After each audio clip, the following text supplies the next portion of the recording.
Hello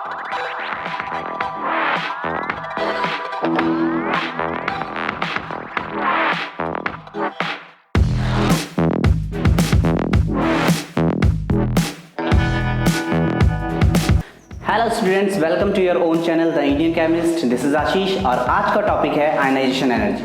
तो आइए start करते हैं आज का वीडियो। सो स्टूडेंट, जैसे कि टॉपिक का नाम है आयनाइजेशन एनर्जी, तो इसका सीधा सीधा मतलब ये है कि हमें अपने एटम से इलेक्ट्रॉन को रिमूव कराना है और रिमूव कराने के बाद हमारे पास एक कैटायन फॉर्म हो जाएगा। तो इस कैटायन को फॉर्म करने के लिए हमें कितनी एनर्जी की रिक्वायरमेंट पड़ेगी, उसी को हम क्या कहेंगे, अपना आयनाइजेशन एनर्जी कहेंगे। तो सपोज हमारे पास एक एटम है जिसपे ये न्यूक्लियस है और ये इसका क्या है, एक आउटर मोस्ट शेल प्रेजेंट है। इस शेल में इलेक्ट्रॉन है। तो हमारा जो टारगेट है, हमारा टारगेट है इस इलेक्ट्रॉन को यहाँ से रिमूव करना। लेकिन जो ये न्यूक्लियस है, क्योंकि ये पॉजिटिवली चार्ज्ड है, तो ये क्या करेगा, इस इलेक्ट्रॉन पे इलेक्ट्रोस्टैटिक इंटरेक्शन मतलब कि फोर्स ऑफ अट्रैक्शन अप्लाइड करेगा। ठीक है। सो हमारा टारगेट होगा इस फोर्स ऑफ अट्रैक्शन को ब्रेक कराना। इस फोर्स ऑफ अट्रैक्शन को ब्रेक कराने के लिए हमें सर्टेन अमाउंट ऑफ एनर्जी इसको देना पड़ेगा और जो अमाउंट ऑफ एनर्जी हम इसको देंगे वही हमारा क्या कहलाएगा, ionisation energy. So basically ionisation energy is what? Ionisation energy is the amount of energy required to remove an electron from the outermost shell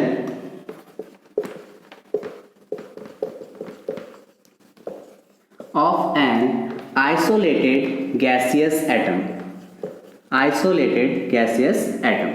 now definition में ये क्लियर है कि हमें इसके आउटरमोस्ट इलेक्ट्रॉन को रिमूव करना है, बट ये जो इलेक्ट्रॉन हम रिमूव कर रहे हैं ये आउटरमोस्ट शेल का होना चाहिए। दूसरी चीज ये हमारा क्या है, आइसोलेटेड गैसेस एटम का एक इलेक्ट्रॉन होगा। सो यहाँ पर जो बेसिकली मीनिंग है आइसोलेटेड गैसेस एटम का, उसका मीनिंग ये है कि हमारा जो एटम है it should B gaseous, it should be in gaseous state. Okay.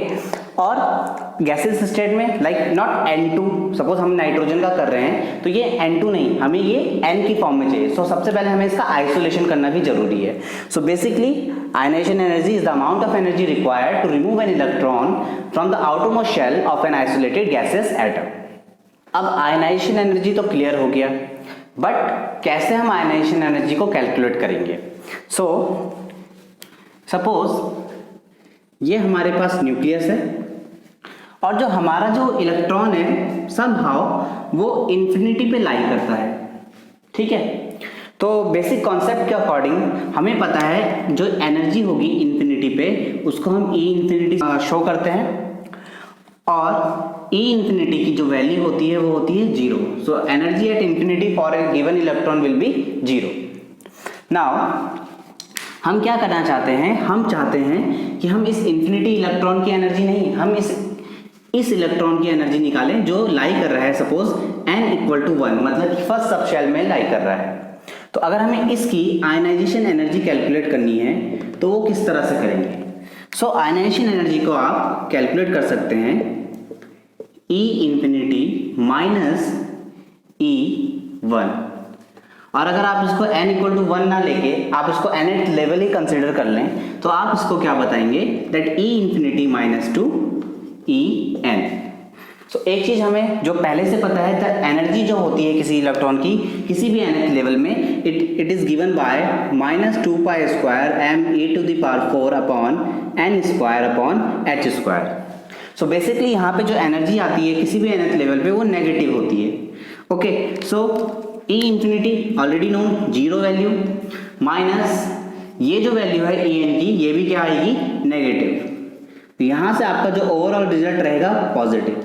It means ionisation energy आपकी जो होती है वो हमेशा पॉजिटिव होती है। सो आयनाइजेशन एनर्जी जो है वो हमेशा पॉजिटिव रहेगी क्योंकि ये हमें रिक्वायर्ड होती है। ठीक है। Now next topic is successive ionisation energy. So suppose हमारे पास एक एटम है, मान लिया कि M से हम इंडिकेट कर रहे हैं अपने एटम को, और इससे हमने क्या किया, एक इलेक्ट्रॉन निकाल दिया। तो इलेक्ट्रॉन निकालने के टाइम पे जो एनर्जी हम इसे देंगे उसको हम बोलेंगे आयनाइजेशन एनर्जी, और क्योंकि हम फर्स्ट इलेक्ट्रॉन निकाल रहे हैं तो इसको हम इंडिकेट करते हैं फर्स्ट आयनाइजेशन एनर्जी से। तो I डॉट E डॉट 1 मतलब कि फर्स्ट आयनाइजेशन एनर्जी। इलेक्ट्रॉन निकलने के बाद हमारा फॉर्मेशन हो जाता है कैटायन का, so it is indicated by M positive. अब आप एक कॉन्सेप्ट को देखिए कि सपोज हमारे पास क्या है, एक एटम है जिसमें से आपने क्या किया, एक इलेक्ट्रॉन को रिमूव करा दिया। तो इलेक्ट्रॉन रिमूवल के बाद, आफ्टर इलेक्ट्रॉन रिमूवल, जो एटम का न्यूक्लियस पे चार्ज है वो तो चेंज नहीं हुआ। सपोज इस एटम पे न्यूक्लियस पे जो भी चार्ज था वो तो दोबारा से रिटेन रहेगा, लेकिन जो इलेक्ट्रॉन्स थे वो कम हो जाएंगे। अब क्या है हमारे पास, सपोज हमारे पास हमने एग्जांपल ले लिया है कि सोडियम एटम हमने लिया है, सब मान लिया। अब सोडियम एटम पे हमारे पास होते हैं 11 प्रोटॉन एंड 11 इलेक्ट्रॉन। हमने क्या किया, आयनाइजेशन एनर्जी प्रोवाइड करा के, फर्स्ट आयनाइजेशन एनर्जी प्रोवाइड करा के यहाँ से सोडियम को कन्वर्ट कर दिया Na पॉजिटिव में। Na पॉजिटिव में कन्वर्ट होने के बाद ऑलरेडी इसके पास अभी भी 11 प्रोटॉन रहेंगे, बट अब नंबर ऑफ इलेक्ट्रॉन्स क्या हो जाएंगे, 10। तो जो फोर्स ऑफ अट्रैक्शन होगा between these protons and electrons वो पहले के कंपैरिजन में और ज़्यादा बढ़ जाएगा। ठीक है, आप इसको कन्फिग्रेशन बेसिस पे भी कर सकते हैं। इसका कन्फिग्रेशन था 281 और अब इसका कन्फिग्रेशन हो जाएगा 28, जो कि एक स्टेबल कन्फिग्रेशन है। तो अब आपने क्या किया, 11 प्रोटॉन्स 10 इलेक्ट्रॉन्स को होल्ड कर रहे हैं। इसका मीनिंग है कि इनके बीच जो फोर्स ऑफ इंटरेक्शन होगा अब वो और ज़्यादा स्ट्रांग हो गया है, और इस और ज़्यादा स्ट्रांग फोर्स ऑफ इंटरेक्शन को ब्रेक करने के लिए हमें क्या करना पड़ेगा, इसको पहले के कंपैरिजन में ज़्यादा एनर्जी देनी पड़ेगी। तो अगर हम यहाँ से सपोज सेकंड इलेक्ट्रॉन रिमूव करना चाहते हैं, जिसको हम सेकंड आयनाइजेशन एंथैल्पी बोलेंगे, तो यहाँ पे सेकंड आयनाइजेशन एंथैल्पी आपका फर्स्ट आयनाइजेशन एंथैल्पी के कंपैरिजन में ज़्यादा होगी। तो अब हमारे पास जो बनेगा यहाँ पर वो Na2 पॉजिटिव हो जाएगा। अभी भी प्रोटॉन का नंबर सेम रहेगा बट इलेक्ट्रॉन कम हो जाएंगे। तो अगर आपको क्या करना है, सपोज यहाँ से फिर से एक इलेक्ट्रॉन निकालना है, तो आप देखते हैं कि फोर्स ऑफ अट्रैक्शन जो है अब तो और ज़्यादा बढ़ चुका है। तो आपको अगर तीसरा इलेक्ट्रॉन यहाँ से रिमूव करना है तो आपको जो थर्ड आयनाइजेशन एनर्जी देनी पड़ेगी वो पहले के कंपैरिजन में और ज़्यादा होगी। तो यहाँ से हम क्या कंक्लूजन कर निकाल सकते हैं कि जो सक्सेसिव आयनाइजेशन एनर्जी का जो सम है वो बहुत लार्ज होता है, और सक्सेसिव आयनाइजेशन एनर्जी आपका इंक्रीज करती जाती है with the removal of electron. तो कंक्लूसिव जो यहाँ पे कंक्लूजन निकला है वो क्या है, that IE3 is greater then IE2 greater than IE1। तो आपका जो सक्सेसिव आयनाइजेशन एनर्जी का जो ऑर्डर रहेगा वो कुछ इस तरह से रहेगा। तो अगर हम बात करें कि जो आयनाइजेशन एनर्जी है वो किन फैक्टर्स पे डिपेंड करती है, सो यहाँ पर हमने फैक्टर्स मेंशन किए हैं जिन पे वो बेसिकली डिपेंड करेगी। So these factors are like nuclear charge, atomic size, penetration effect, screening effect and electronic configuration. तो आइए अब हम इनको एक एक करके डिस्कस कर लेते हैं। So the first factor is nuclear charge, and nuclear charge is the charge present on the nucleus, and nuclear charge is always positive. तो न्यूक्लियस पे जितना ज़्यादा चार्ज होगा वो इलेक्ट्रॉन्स को उतना ज़्यादा होल्ड करेगा, मीनिंग फोर्स ऑफ अट्रैक्शन उनका उतना ज़्यादा होगा, और जितना ज़्यादा ये फोर्स ऑफ अट्रैक्शन होगा उतना डिफिकल्ट वहाँ से इलेक्ट्रॉन को रिमूव कराना होगा। तो यहाँ से हम क्या कंक्लूड कर सकते हैं कि greater the value of nuclear charge, greater the value of nuclear charge, more will be force of attraction, और अब जितना ज्यादा फोर्स ऑफ अट्रैक्शन होगा आयनाइजेशन एनर्जी उतना ज्यादा हाई होगी, then higher will be ionisation energy. तो यहां से सीधा सीधा कॉन्सेप्ट है दैट न्यूक्लियर चार्ज अगर आपका ज्यादा है तो आपका आयनाइजेशन एनर्जी भी ज़्यादा होगा, क्योंकि उस वहाँ से न्यूक्लियर चार्ज जो होगा वो आउटरमोस्ट इलेक्ट्रॉन को टाइटली होल्ड करेगा और रिमूवल डिफिकल्ट हो जाएगा, तो हमें ज़्यादा एनर्जी उसको रिमूव कराने के लिए देनी पड़ेगी। Now second factor is atomic size. अब बेसिकली हमारे पास मान लिया सपोज एक एटम है A और एक एटम हमारे पास है B, ठीक है। तो आप देख सकते हैं यहाँ पे कि यहाँ पर जो स्मॉल साइज का एटम है वहाँ पर पॉजिटिव चार्ज न्यूक्लियस का जो है और आउटरमोस्ट इलेक्ट्रॉन में फोर्स ऑफ अट्रैक्शन वर्क करेगा, सिमिलर वे में बी वाले में भी वर्क करेगा। बट आप देखेंगे कि इस केस में जो फोर्स ऑफ अट्रैक्शन है वो ज़्यादा है, ज़्यादा फोर्स ऑफ अट्रैक्शन होने की वजह से इस पॉजिटिव चार्ज ने इलेक्ट्रॉन को टाइटली होल्ड किया है। तो यहाँ पर हमारे पास क्या है, ग्रेटर फोर्स ऑफ अट्रैक्शन, और फोर्स ऑफ अट्रैक्शन ज़्यादा है तो इस इलेक्ट्रॉन को रिमूव कराना डिफिकल्ट होगा, तो ग्रेटर आयनाइजेशन एनर्जी। जबकि यहाँ पे लेस फोर्स ऑफ अट्रैक्शन है,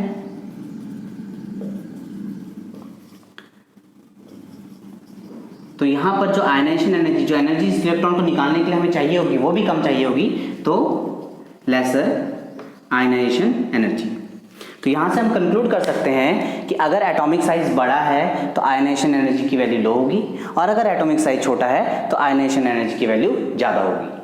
सो साइज पे डिपेंडेंसी हमें क्लियर हो गई है। अब हम देखते हैं कि जनरल वे में अगर हम क्या करते हैं, डाउन द ग्रुप मूव करते हैं, तो डाउन द ग्रुप बेसिकली क्या होता है, एटॉमिक साइज इंक्रीज करता जाता है। तो अगर नीचे आते वक्त जो एटॉमिक साइज है, एटॉमिक साइज इंक्रीज कर रहा है, तो आयनाइजेशन एनर्जी क्या करेगी, इसकी डिक्रीज, क्योंकि साइज बढ़ने के साथ साथ इलेक्ट्रॉन का रिमूवल आसान होता जाएगा। ठीक है, तो आयनाइजेशन एनर्जी बेसिकली यहाँ पे डिक्रीज कर जाएगी। लेकिन अगर हम वहीं पर बात करें एटॉमिक साइज की अक्रॉस द पीरियड, तो अक्रॉस द पीरियड हमें ऑलरेडी नोन है कि जब हम पीरियड वाइज मूव करते हैं तो क्योंकि इफेक्टिव न्यूक्लियर चार्ज इंक्रीज करता जाता है, जिसकी वजह से साइज डिक्रीज होता जाता है। लेकिन अगर हम बात करें एटॉमिक साइज की पीरियड वाइज, तो जो एटॉमिक साइज है वो इस मैनर में आपका डिक्रीज करता जाता है, इस तरह से। तो इसके अकॉर्डिंग जब हम लेफ्ट टू राइट मूव करेंगे, सिंस एटॉमिक साइज क्या हो रहा है, आपका डिक्रीज कर रहा है, तो आयनाइजेशन एनर्जी आपका क्या करना चाहिए, इंक्रीज करना चाहिए। तो ये एक्सपेक्टेड बिहेवियर है कि साइज डिक्रीज कर रहा है तो आयनाइजेशन एनर्जी इंक्रीज करना चाहिए, एक्सपेक्टेड बिहेवियर। यहाँ इसका मतलब है कि अगर हम केस लें नाइट्रोजन और ऑक्सीजन का, स्पेसिफिक केस नाइट्रोजन और ऑक्सीजन का लें, तो जो आयनाइजेशन एनर्जी है ऑक्सीजन की, it should be greater than ionisation energy of nitrogen. ठीक है, कॉन्सेप्ट के अकॉर्डिंग तो यही है, but this one is expected behaviour. ये हमें एक्सपेक्टेड है कि ऐसा होना चाहिए, लेकिन जो इसका एक्चुअल बिहेवियर है वो बिल्कुल उल्टा है। जो आयनाइजेशन एनर्जी होती है नाइट्रोजन की, it is greater than ionisation energy of oxygen. तो ये क्या हो गया हमारा, एक्सेप्शन। तो देखिए एक्सपेक्टेड और एक्सेप्शन बिल्कुल उल्टे हो गए। तो इसमें नाइट्रोजन और ऑक्सीजन में इस तरह का बिहेवियर हुआ है। इट मीन्स यहाँ पर आपका जो साइज फैक्टर है वो वर्क नहीं कर पा रहा है। तो यहाँ पर हमें अपना दूसरा फैक्टर कंसीडर करना पड़ेगा। तो इसको सॉल्व करने के लिए हम जो फैक्टर कंसीडर करेंगे वो फैक्टर होगा इलेक्ट्रॉनिक कन्फिग्रेशन। तो आइए स्टार्ट करते हैं। सो एटॉमिक साइज के कॉन्सेप्ट के अकॉर्डिंग जो आयनाइजेशन एनर्जी है वो ज़्यादा होनी चाहिए ऑक्सीजन की due to its small size, but actually the ionisation energy of nitrogen is far greater than that of oxygen. So ये एक एक्सेप्शन है और हम देखेंगे इसको हम किस तरह से सॉल्व करते हैं। तो आइए स्टार्ट करते हैं। नाइट्रोजन जिसका एटॉमिक नंबर है 7 और ऑक्सीजन जिसका एटॉमिक नंबर है 8। So their general electronic configuration is 1s2, 2s2 and 2p3, and the configuration of oxygen is 1s2, 2s2 and 2p4. सो यहाँ पर आप देखें कि 1s2, 2s2 and 1s2, 2s2 तो यहाँ पर एक कॉमन पोर्शन। तो कॉमन चीज़ कभी भी आंसर नहीं देती है, अनकॉमन चीज़ ही आंसर देती है। तो हमारा आंसर जो छुपा हुआ है वो 2p3 और 2p4 पे है।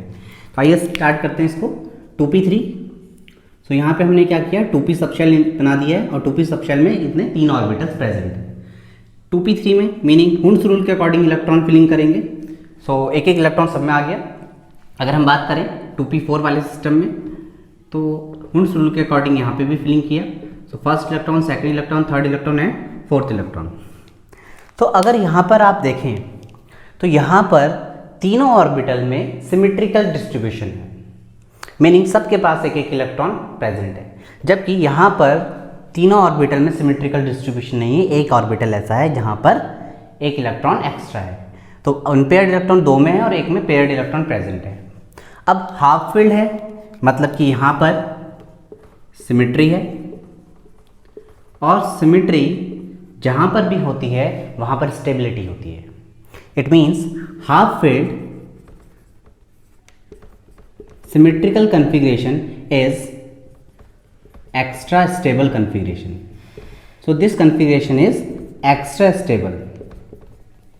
जबकि अगर हम बात करें यहाँ पर स्टेबिलिटी नहीं है, तो यहाँ पर स्टेबिलिटी नहीं है, तो ये कन्फिग्रेशन कैसी है, या तो लेस स्टेबल कन्फिग्रेशन बोल सकते हैं हम इसे, और लेस स्टेबल कन्फिग्रेशन है तो यहाँ से इलेक्ट्रॉन का जो रिमूवल है वो क्या होगा, आसान होगा.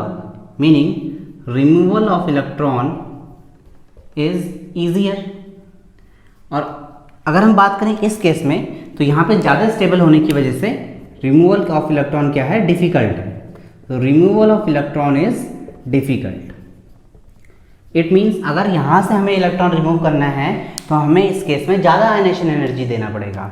सो मीनिंग हाई आयनाइजेशन एनर्जी. और यहाँ पर इलेक्ट्रॉन का रिमूवल आसान है तो यहाँ पे हमें क्या देना पड़ेगा, लेस आयनाइजेशन एनर्जी. सो यहाँ पर हम कंक्लूड कर सकते हैं that on the basis of electronic configuration half filled configuration is highly stable and to remove electron from this configuration is difficult. So its value of ionization energy is quite high as compared to that of oxygen. तो यहाँ से हमारा जो final conclusion निकलता है वो होता है that ionization energy of nitrogen is greater than ionization energy of oxygen. So अब मूव करते हैं अपने नेक्स्ट फैक्टर की तरफ और वो है penetration effect. So what is penetration effect? देखो पेनिट्रेशन इफेक्ट कुछ नहीं है बट पेनिट्रेशन इफेक्ट क्या है, closeness to the nucleus. Meaning आपका इलेक्ट्रॉन न्यूक्लियस के कितने क्लोज है. ठीक है, तो आप इसको किस तरह से याद रखेंगे, एक सिंपल सा कॉन्सेप्ट याद रखेंगे that closeness to the nucleus. ठीक है, मान लिया ये न्यूक्लियस है तो न्यूक्लियस के सबसे पास जो हमें इलेक्ट्रॉन्स मिलते हैं वो एस इलेक्ट्रॉन्स होते हैं, उसके बाद पी, फिर डी और फिर एफ. ठीक है, तो सीधा सा कॉन्सेप्ट है, जो न्यूक्लियस है वो सबसे ज़्यादा जो टाइटली होल्ड करेगा वो एस इलेक्ट्रॉन्स को करेगा. उसके बाद नंबर आएगा पी का, फिर नंबर आएगा डी का और फाइनली नंबर आएगा एफ का. Meaning S electrons tightly hold होंगे और जब हम क्योंकि हमें पता है ionisation energy removal of electron, तो क्योंकि एस इलेक्ट्रॉन्स टाइटली होल्ड हैं, इसका मतलब यह है कि इनको निकालना सबसे ज़्यादा डिफिकल्ट है. इट मीन्स इनका पेनिट्रेशन इफेक्ट सबसे ज़्यादा है, क्योंकि हम बता रहे हैं penetration effect is what, closeness to the nucleus. Since S electrons are closest to the nucleus so it has high value of penetration effect. तो टाइटली होल्ड होंगे तो हाई क्या होगा आपका, पेनिट्रेशन इफेक्ट. और इसका अगर पेनिट्रेशन इफेक्ट ज़्यादा होगा तो रिमूवल क्या होगा, डिफिकल्ट. और रिमूवल डिफिकल्ट होगा तो हाई क्या होगी, आयनाइजेशन एनर्जी. तो सीधा सा रिलेशन क्या आ गया है that penetration effect proportional to ionization energy. Meaning अगर पेनिट्रेशन इफेक्ट आपका ज़्यादा है तो आपका आयनाइजेशन एनर्जी भी ज़्यादा होगा. ठीक है, तो हम क्या ऑर्डर कह सकते हैं कि जो पेनिट्रेशन टेंडेंसी है वो एस वालों की सबसे ज़्यादा होती है और एफ वालों की सबसे पुअर होती है. तो यहाँ से ऑर्डर ऑफ पेनिट्रेशन क्या बन जाएगा, S greater than P greater than D greater than F. Meaning S वालों का पेनिट्रेशन सबसे ज़्यादा होगा और इनका रिमूवल सबसे डिफिकल्ट होगा, तो आयनाइजेशन एनर्जी भी सबसे ज़्यादा होगी. So our next question is that the first ionization energy of aluminium is lower than that of magnesium. Now we have aluminium having atomic number 13 with configuration 1s2, 2s2, 2p6, 3s2 and 3p1. Similarly we have magnesium having atomic number 12 with configuration 1s2, 2s2, 2p6, 3s2. ठीक है, तो अब हमें पता है कि जो हमारा P का पेनिट्रेशन इफेक्ट है वो as compare to S lower होता है. ठीक है, तो P से क्योंकि इसका पेनिट्रेशन इफेक्ट कम है, ये न्यूक्लियस के ज़्यादा क्लोज नहीं है, तो इस रिमूवल का जो इस इलेक्ट्रॉन का जो रिमूवल है वो आसान होगा एज कंपेयर किसके, आपके S वाले के. तो लो पेनिट्रेशन, अगर पेनिट्रेशन लो होगा तो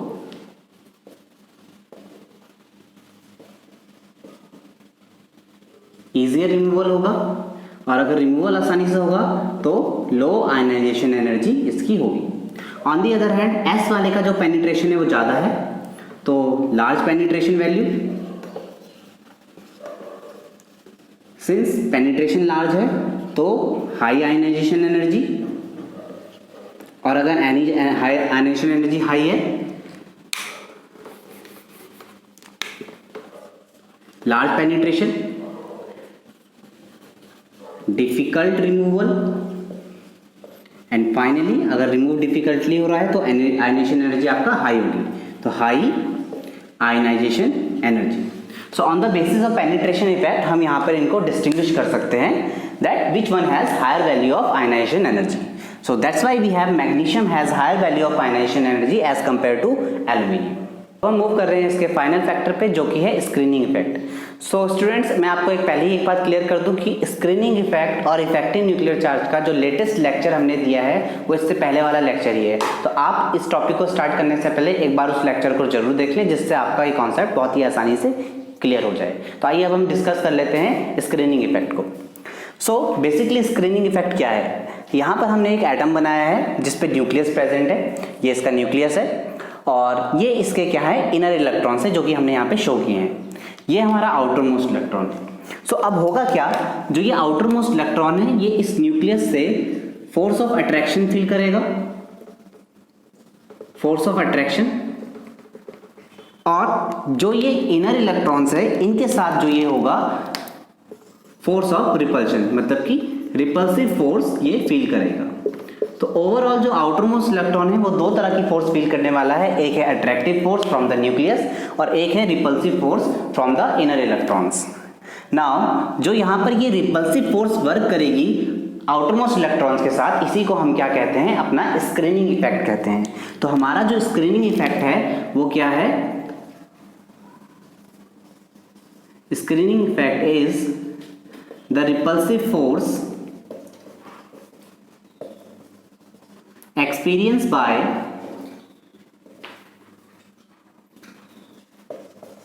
outermost electron from the nucleus। ठीक है, तो जो outer most electron inner electron से रिपल्सिव फोर्स एक्सपीरियंस कर रहे हैं हम उन्हें क्या कहते हैं, स्क्रीनिंग इफेक्ट कहते हैं। और न्यूक्लियस से जो चार्ज फील करते हैं उसको हम कहते हैं न्यूक्लियर चार्ज। बट क्योंकि अब वो इस न्यूक्लियस का कंप्लीट चार्ज फील नहीं कर पाएगा क्योंकि बीच में इनर इलेक्ट्रॉन्स रिपल्सिव फोर्स लगा रहे हैं, तो अब जो वो चार्ज फील करेगा वो पहले से कम होगा और उस चार्ज को हम कहेंगे effective nuclear charge. So effective nuclear charge is the actual charge experienced by outermost electron। Nuclear charge और इफेक्टिव न्यूक्लियर चार्ज को इंडिकेट करेंगे जेड इफेक्टिव से। So Z effective is basically difference between the actual nuclear charge present on the nucleus minus screening factor. ठीक है, तो अब जितना ज़्यादा आपका स्क्रीनिंग होगा इफेक्टिव न्यूक्लियर चार्ज उतना कम हो जाएगा। सो इफेक्टिव न्यूक्लियर चार्ज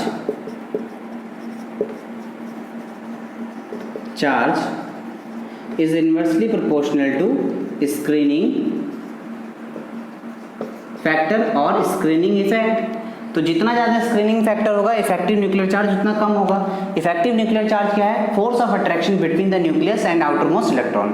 अब वो कितना वर्क कर रहा है, तो स्क्रीनिंग इफेक्ट बढ़ाने पे इफेक्टिव न्यूक्लियर चार्ज जो फैक्टर है वो कम हो रहा है, मतलब फोर्स ऑफ अट्रैक्शन कम लग रहा है, तो रिमूवल ऑफ इलेक्ट्रॉन आसान हो जाएगा। और अगर रिमूवल ऑफ इलेक्ट्रॉन आसान होगा तो आयनाइजेशन एनर्जी कम लगेगी। तो यहाँ से क्या रिलेशनशिप बन रहा है कि स्क्रीनिंग इफेक्ट आप अगर इंक्रीज कर दें, स्क्रीनिंग इफेक्ट को अगर इंक्रीज किया जाएगा तो इफेक्टिव न्यूक्लियर चार्ज या जेड इफेक्टिव इसको लिख लेते हैं, जेड इफेक्टिव आपका डिक्रीज हो जाएगा। और अगर आपका स्क्रीनिंग इफेक्ट बढ़ेगा, जेड इफेक्टिव डिक्रीज होगा, तो आयनाइजेशन एनर्जी जो होगी वो भी डिक्रीज कर जाएगी। तो यहाँ से हमारा सीधा रिलेशनशिप स्क्रीनिंग इफेक्ट ऑफ और आयनाइजेशन एनर्जी में बन जाएगा कि स्क्रीनिंग इफेक्ट बढ़ेगा तो आयनाइजेशन एनर्जी हमारा क्या हो जाएगा, कम हो जाएगा। तो इस तरह से स्क्रीनिंग इफेक्ट और आयनाइजेशन एनर्जी आपस में डिपेंड करती है। सो स्टूडेंट्स, अगर आपको वीडियो अच्छा लगा तो वीडियो को लाइक करें, चैनल को सब्सक्राइब करें और बेल आइकन जरूर दबाएं, जिससे कि आपको आने वाली वीडियोस की नोटिफिकेशन मिल जाए। तो मिलते हैं अपने नेक्स्ट वीडियो में, तब तक के लिए थैंक यू।